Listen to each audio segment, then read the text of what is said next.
The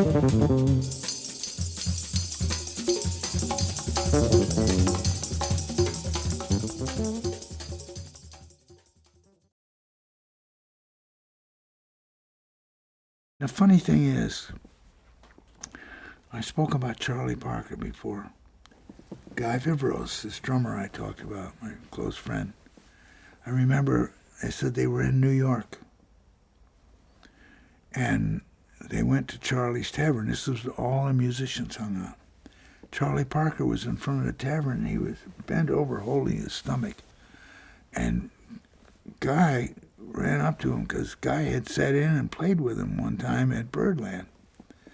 And Guy said, "Charlie, are you all right?" He said, "Oh, I'm really in pain." He says, "You think you guys could loan me $3 or $4 for a cab? I got to take a cab. I got to get away from here. Get a cab." And so they had a $1.53 between them.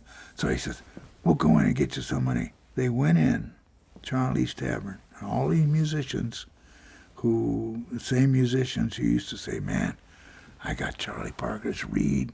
He gave me one of his used reeds one time, everything." They said, "Oh, are you kidding? Get that scumbag." And I said, "What?" He says, "Yeah, man, I couldn't believe it." He said, "That's Bird out there." These same guys. And then, 30 years later, heard the same story about Jaco.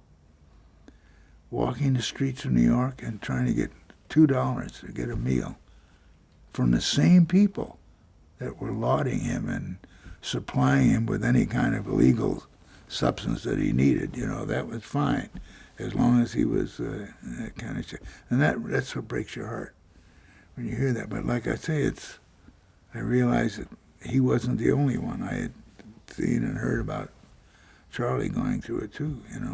It's a strange phenomenon, because that's when you need people, to help you. But and that's why that made me realize even more how blessed I was to have known Jaco in those early years, that first year.